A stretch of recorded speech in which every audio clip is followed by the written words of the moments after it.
علیکم ورحمۃ اللہ وبرکاتہ۔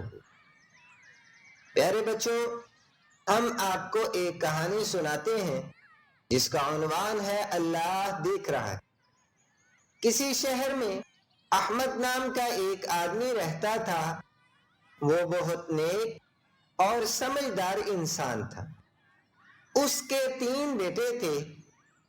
سب سے بڑا موسیٰ، اس سے چھوٹا ہارون اور سب سے چھوٹے بیٹے کا نام حسین تھا۔ وہ اپنے تینوں بیٹوں سے بہت محبت کرتا تھا۔ ایک دن احمد نے اپنے تینوں بیٹوں کو بلایا اور ان کو ایک ایک سیب دیا اور کہا، اس سیب کو ایسی جگہ جا کر کھاؤ جہاں تمہیں کوئی نہ دیکھ سکے، اور جو ایسا کرنے میں کامیاب ہو گیا میں اسے انعام سے نوازوں گا۔ اگلے دن احمد نے دوبارہ اپنے تینوں بیٹوں کو بلایا اور ان سے پوچھا، کیا تمہیں ایسی جگہ مل سکی جہاں تمہیں سیب کھاتے ہوئے کسی نے نہ دیکھا ہو؟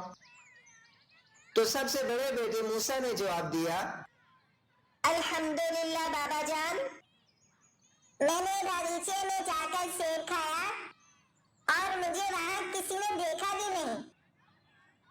پھر احمد نے ہارون سے پوچھا، بیٹا آپ بتاؤ، کیا آپ کو چھپ کر سیب کھانے کے لیے کوئی جگہ ملی؟ تو ہارون نے جواب دیا، بابا جان، میں نے کچن میں چھپ کر سیب کھا لیا، وہاں کوئی بھی نہیں تھا۔ اور پھر احمد اپنے سب سے چھوٹے بیٹے حسین کی جانب متوجہ ہوا اور اس کے ہاتھ میں سیب دیکھ کر پوچھا، بیٹا آپ نے سیب کیوں نہیں کھایا؟ کیا آپ کو چھپ کر سیب کھانے کے لیے کوئی جگہ نہیں ملی؟ حسین نے کہا، بابا جان، میں نے بہت کوشش کی، کئی جگہوں پر گیا، مگر مجھے چھپ کر سیب کھانے کے لیے کوئی جگہ نہیں ملی۔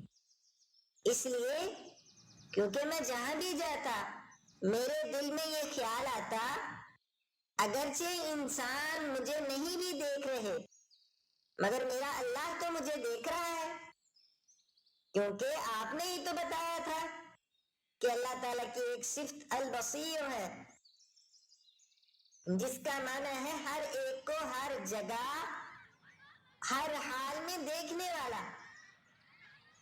اس لیے میں یہ سیب نہیں کھا سکا۔ تو احمد اپنے سب سے چھوٹے بیٹے حسین کی عقل مندی پر بہت خوش ہوا اور اسے انعام سے نوازا۔ پھر احمد نے اپنے بیٹوں سے کہا، میرے پیارے بیٹو، یہی بات تو میں آپ کو سمجھانا چاہتا تھا کہ یقیناً اللہ تعالی ہم سب کو ہر جگہ ہر وقت ہر کام کرتے ہوئے نہ صرف دیکھتا ہے بلکہ ہماری باتوں کو سنتا بھی ہے، اور پھر وہ تو علیم بذات الصدور ہے، یعنی دلوں تک کے چھپے ہوئے رازوں کو جاننے والا۔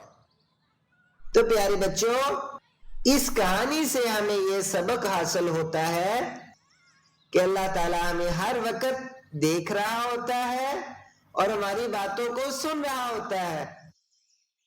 اس لیے ہمیں اللہ تعالیٰ کی نافرمانی سے ہر وقت بچنا چاہیے تاکہ اللہ تعالیٰ ہم سے راضی ہو کر ہمیں دنیا اور آخرت کی تمام بلائیاں عطا فرمائے۔ ہماری ویڈیو دیکھنے کے لیے آپ کا شکریہ۔